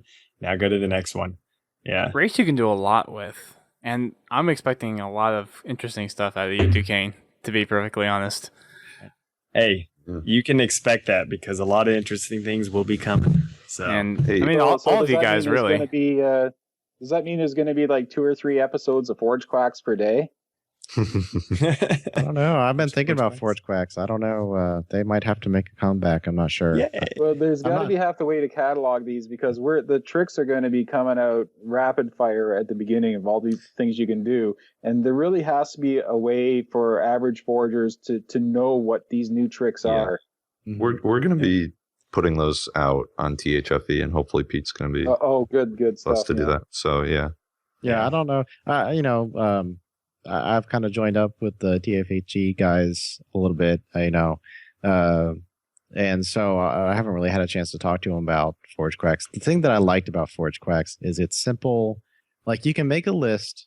Here's what you can do in Forge, and then if you want to see it, you click on the video. It's a short little video, and it's bite size. There's going to be a lot of more in-depth tutorials, videos that take a lot more time, and I hope there's a place for Forge Quacks, and I hope I can pull it off. But we'll see. Right. I don't have as much time as I used to, and I definitely want to spend the time that I have in Forge. So definitely. Do you guys have a YouTube channel for Forgecast where you could possibly, all 4 of you, develop these ideas and kind of distribute the workload to put these tips together? No, we're kind of all on separate. Well, okay. Yeah, I mean, Ducain's worked with THFE in the past. Back in Reach, and Pete's working with us a little bit now. So we try to do a lot of this, tutorials, tips and tricks stuff. Mm-hmm. But and that's certainly one of the main places to go on YouTube for that stuff. But there's normally I'm sure in the future we can do some sort of also collab type of things where it would tell people from each group, like if someone doesn't know about, like if some people from my group doesn't know about THFE or something like that, then it would send them over there, so they can know about them and stuff. Right. And so I'm sure we'll be making strides to make sure the community gets back to where it used to be and grows. That's one thing with how the community is set right now, where I think there needs to be a lot more kind of cross-promotional stuff, which is why I like doing Podtacular and getting people on like you guys to really talk about some of this cool stuff. And it's one of those things that Back in Halo 2, it was around where a lot of communities support each other, but nowadays it's really hard to see a lot of that crossover. And there's every once in a while where you'll see communities mention each other. Like, I know Griffball is kind of close-knit, but every once in a while they'll kind of reach out and it's like, hey, you should make sure you go out, check out Rooster Teeth, HBO, Podtacular, or whatever. And Ready Up Live is mostly kind of internal as well, but they occasionally reach out and whatnot. But I just remember back in the Halo 2 days, even though I wasn't playing Halo 2, I was still following Podtacular at the time and into the whole community piece. And you would always hear about clan matches going on. You would hear about a lot of community effort that was going on. And I really miss that from the Halo 2 days. And there's just, the community is not where it was back in the day. That part of Halo is still missing. And well, there's been a lot of splintering, and a lot of that is due to disagreement over different settings, like we talked about earlier, the whole sprint camp and the no sprint camp, the armor abilities camp, the no armor abilities camp. All this stuff kind of divides players, and then within different communities, certain preferences develop, and then when they're not playing Halo the same way and they're playing two totally different games within the same game, it's there's less. And that's something though that doesn't need to happen. It's fine to have, I don't like this, I don't like that, but I do like this. It's like, that's fine. It's like, but there doesn't need to be that splintering, like what you said. It needs to stay. There's nothing wrong with disagreeing with people, and stuff. There's nothing wrong with that. But, of course, you can still be one community, but still have disagreements within. That's fine. Right. Well, yeah, we just need to all remember that we're still all playing Halo. Yeah, right. And hopefully going forward, we'll see more reunification of settings and whatnot, and that sort of thing. So, a lot of groups within the Halo community have kind of been hibernating lately, too. Have been kind of playing safe. And dropping the forbidden hashtag. I know what you're talking I know what you're talking about. Ducain knows what I'm talking about. Yeah. Yeah. So... Well, no, but there are some communities that have come back, like with Forge and stuff. Like I know, what is it called? Is it Forge Hub? I think. Yeah. Forge Hub is. Forge Hub. Yeah. It's come back now that Master Chief Collection is more, Forge friendly, I guess you would say. Yeah. And so there's a lot of deals, and of course, like THFE, y'all have y'all's Halo customs, like that y'all started. And that's a great... Well, actually, Halo Customs wasn't started by THFE. I thought it was. We're kind of joined at the hip. I mean, I'm actually an admin on Halo Customs now. So yeah, it's kind of weird. But almost started, but not really. But still, though, like, there's Halo Customs. There's also Halo Track Studios. And I just started, of course, Forge Channel and stuff, which... I know some people, what's the point of starting another one? It's just my own personal, website to where I can help small forgers. Like I explained in my newest video, like I just want to get out there and help, unknown forgers, become known, because I was unknown once until a large YouTube channel, showcased one of my maps. And that's whenever I started growing drastically. And then people knew who I was. And so I kind of want to do the same thing, for, people and stuff. So, like I mentioned, also Halo Tracks, and, things like that, is all there. So I'm excited. And one thing, for whoever out there has seen like Forge with Pete and stuff like that, one thing I always try to do in my videos is to show you guys when I make something, I want to show you how it works. So you can see it, and you can, if you are inspired by it, you can go out and build something like that yourself, because there's going to be all these new features. And there was always kind of this thing in the Halo community when it first started out, when people were forging, like everybody wanted to be first. And it's like, I came up with that idea, don't copy me and stuff like that. And I always kind of didn't like that. I really love it when forgers inspire each other. And, there's going to be a lot of people that do that thing for the first time. But I hope people, just really embrace the other forgers and share your ideas. And exactly. We're all going to win when we work together like that. And when we share how to do these things and we learn from each other, we get inspired from each other. And, it's going to be an awesome time. There's going to be so many custom games that we can't even imagine now. Right. So it's good stuff. It's like, it doesn't matter if people, to me, it's flattering if someone copies something that I've done, and they're like, oh, that's really cool. I want to do something like that, It's like, that's flattering. It's like, oh, these guys apparently like my stuff enough to be able to make, something of their own. And I've done that to other people, like, I'm like, oh, that's really cool. So I'm going to make that, especially with traps and things that you make in a racetrack, because there's some traps and stuff where I was, like, oh, that is really awesome. I want to put that in my own map. Yeah. Designers are thieves is the expression. And it's true, but that's a good thing. Well, and imitation is the best form of flattery. I was just going to say the same thing. Yeah. And if you think about how it works with like computer science and writing code, you reuse code that works. So you'll take techniques that work. And if you look at speedrunners, I mean, one of the things that's cropped up lately in the Halo community is all the speedrunning that's been going on. And if you look at it, the speedrunners are copying tactics off of each other, and they don't care. They're trying to help each other out to get to that point where they can get those faster times. And that's the way it should be for all parts of Halo. Like all the competitive people, they should be helping each other out with tips and coaching them and be like, hey, when you got into this engagement, you should have maybe backed off or threw a grenade instead. And then same thing for Forge, having different Forge techniques for maybe using switches. Because I'm sure for the scripting stuff, there's going to be lots of stuff that's going to come out. There's going to be lots of little quirks about it. Yeah. And then like a year down the road, there'll probably be something that no one has ever thought of, that someone has figured out something. So it's pretty exciting. Right. I hope that Certain Affinity comes out with some kind of manual or guide. Did they do that with the Halo Reach Forge, where they came out with some stuff? I know for Halo 4, Certain Affinity did tutorials for Halo 4. Ricochet, they did for Halo 4, but I thought they did some stuff for Reach too. Maybe not. I don't remember anything. Because Certain Affinity didn't develop Forge for Halo Reach. Yeah. Didn't they do some stuff with the last two map packs? Because I thought they worked on the last two map packs. Yeah, the map packs, but Forge was all on Forge Island. Forge World in Reach. So I could be wrong, but I don't remember anything from them. Yeah, I don't see why they would have, because I don't think they really had a hand in Forge until Halo 4. Yeah. Well, I would like to see, because I think in Halo 4 they did videos, but I want to see something that's a little more kind of like a technical manual of how to use it. Mm-hmm. Yeah, that would be nice.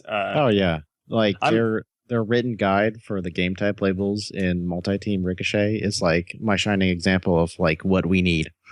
We need that for every game type label in the next game, because we need a written guide.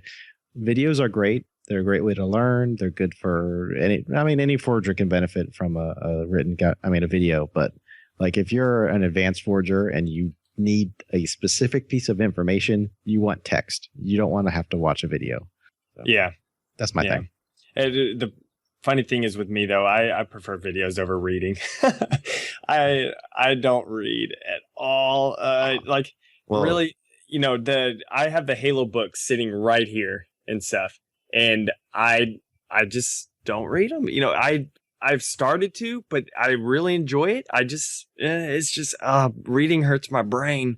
So, but I think I'd just rather have like an audiobook or something if I was gonna, read it. So I just know from a podcast, our podcast. But I think for doing something like Pete was saying for advanced forgers, though, you need something that's a little more in depth. Of like, okay, here's every single possible option, and here's what it does. Videos are nice for the common stuff that a lot of people are going to go out and do. But if you get to something where it's like a manual, basically like a man page from a Linux module, like if you pull up a man page for VI or something like that, you have all the switches and all the options and descriptions of what they do. That needs to be something that's available for Forge, for people that are serious, like you guys. You guys are the serious forgers of the community. Along with a bunch of other people that can actually go in and utilize those, and then have you guys kind of really run with those settings, because you guys will be able to understand it the best, you'll be able to implement them the best, you'll be able to come up with the best ideas for how to utilize some of these things and find the little quirks, find the little gems and Easter eggs and all these little things that people might not normally think of to use for certain things, but are there. It's almost like the insane game type from Halo Reach. There was so much stuff that you could do, and Pete, with all the interesting stuff that you came up with, like tic-tac-toe, that was freaking insane that you could actually go into the game type and figure out how to make all of that work to play tic-tac-toe in Halo. But it'd be nice be nice to have a manual. It's like, okay, you have all these switches, here's what they do, go with it. Yeah. Well, there are some wonderful in-depth design documents talking about, game design and how that applies to level design in Halo and Forge. And there's certainly some degree of text-based Forge tutorials on like the mechanics of Forge.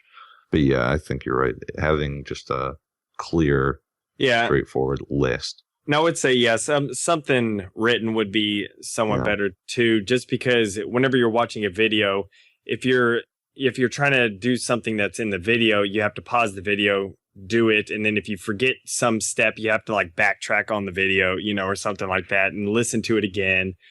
So yeah, a text document would be nice, just for the fact that you can be like, oh, there it is right there. You don't have to like listen to it again and stuff. Another prime example, game type labels. What do they freaking do? Right. Oh my gosh, I can remember my first time I got to get hands-on with Halo 4. I didn't have any reference material, so I had to like sit there with a notepad and literally go through each game type label and see, do I know what this does? What does it do? How does it work? And set it up and test it. And that took me a couple hours. Yeah. Yeah.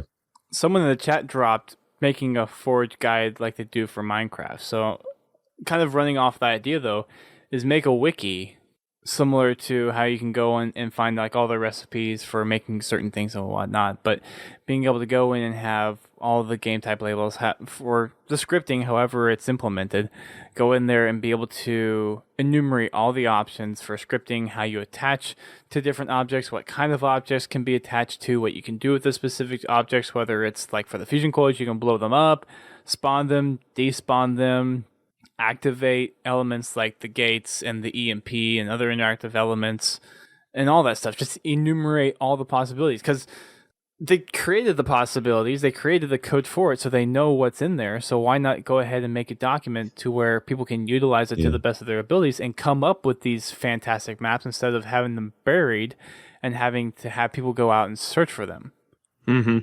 That's just my 2 cents on it from a computer development standpoint. Yeah. Let's hope. You never know. It might happen. So, yeah. If I get the time, I'm gonna have Forge Quacks, and I'm gonna have a game type label guide. That's like the two things I try to supply, because it's like it's good to have a resource like that. So if I don't get the chance to do it, hopefully the community puts one together, because if you have a Halo forum. If your website has a spot for forgers, have a post at the top that's like a sticky, that's like your game type labels and cool tricks people have discovered. Because those are just the two things I love to see. People can learn a lot from little resources like that.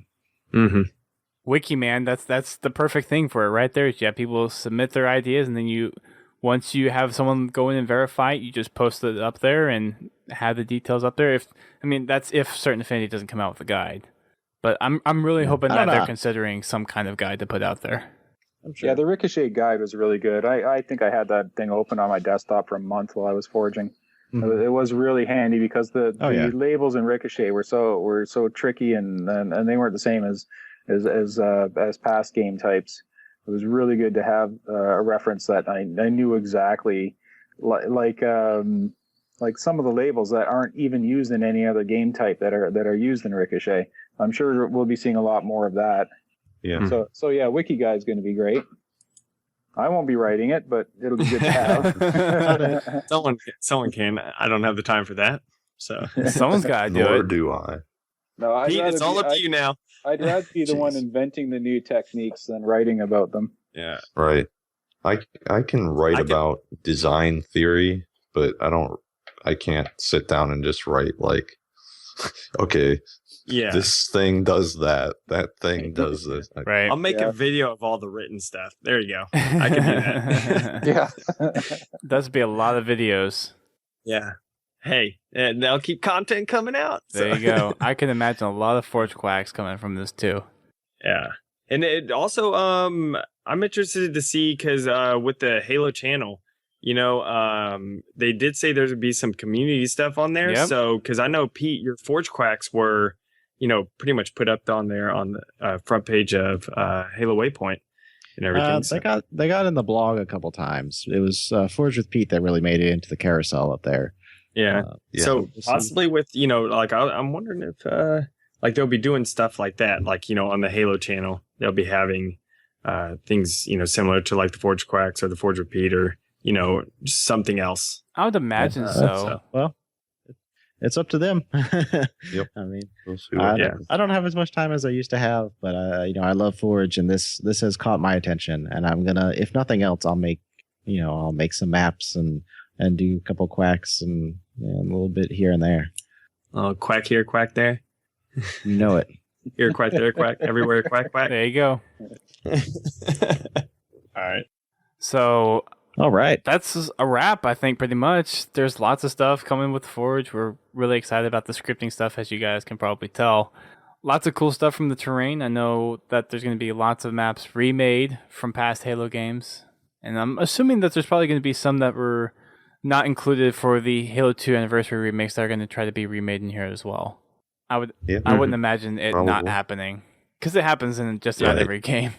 Yeah. Right. And we can remake maps now that were completely beyond the scope of Forge in the past. Boarding action. Oh, and I want to play Terminal. And I do have to say something real quick.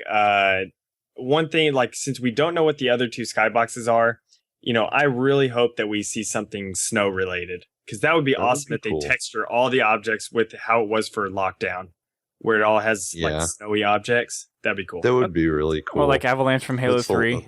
Avalanche, dream, just, because that would be, I just wanted to say that real quick. So that would be cool, actually. Maybe Desert. I don't know how many Desert fans there are out there. Yeah. I mean, Sandbox was a beloved Forge canvas. Yeah. Just don't want it to be the exact same or very similar, to a wash and stuff. So. Right. Well, but I don't know. The texture palette might be consistent across all canvases. We're not sure. If they at least do maybe a little, if it does have the snow thing and have a little bit of a snow texture, it'll be the same looking stuff, but have a little bit of snow on it or something, That would be nice. So. It's possible. We'll see. Yeah. Yeah. So with that said, this has been Podtacular episode 449 and Forgecast episode number 4. Of more to come. I'm pretty sure. I have a feeling you guys will probably start to become more regular, like we are. Maybe not weekly, but I could probably expect bi-weekly from you guys, maybe, depending on how much stuff there is to talk about.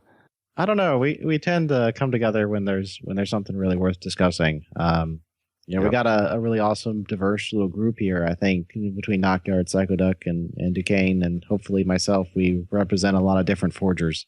So it's fun. It's just a little thing. We're not trying to make a big deal out of it, but it's so much fun to get together with these guys and talk Forge, and I hope people enjoy listening. So that's all I'm worried about right now. You'll be able to see me almost every day because I decided that I'm going to be live streaming all of my Forge sessions, no matter what I'm waiting. Unless it's a community cartographer business that we aren't allowed to talk about, I'll shut it off for that. But if you guys, want to pop in and talk and just have, impromptu discussions about what's going on, just shoot me an invite and I'll bring you in. But I decided that if I'm in Forge, I'm live streaming, and now it's going to be mostly because I heard there's an Ambien shortage. So, if you need help sleeping sometime, you just want to watch someone Forge. but I'm doing that just because I can now. I've got the equipment and the ability to do it where I didn't have before. Yeah, nice. Cool. Well, yeah, I mean, watching someone forge a Griffball map probably would put you to sleep, huh? Yeah, it absolutely would. I'm not saying it's going to be an entertaining show. I'm just saying that But if people come into the chat and they want to ask questions about Forge, I'm there to answer them. Hey, surprisingly, people would be willing to watch stuff because watching a race map forged isn't also the most exciting thing because it's like, here's a block, and then you move another block, like another Here's 3 another feet. block. Spend 5 minutes lining it up properly. Yeah. And so, but every once in a while I get at least like, sometimes 50 people watching. And so it's like, I can't believe y'all want to watch Forge, but okay. Yeah. People like it. Give more of it. So, and that's what I think a lot of people will be doing come Master Chief collection time. There'll be a lot of content out there. I'm hoping the streams explode. I would like to see them get up in the area of all the League streamers. That'd be really cool to see. I don't know if we could really beat that kind of audience, especially with that audience being more international than Halo is. But, it's always good to hope, right? Yeah. Yeah. That'd be cool. Well, that's going to be a wrap for us tonight. You can follow Forgecast at the Forgecast on Twitter, and then for Podtacular at Podtacular. And the home of Forgecast is actually over at PeteTheDuck.com, and then the home for Podtacular is Podtacular.com. So make sure you guys check out those sites, check out those podcasts, and we will see you guys in the Master Chief Collection very, very soon. Almost within the week, probably by the time you're hearing this. With that said, keep on fragging Forge.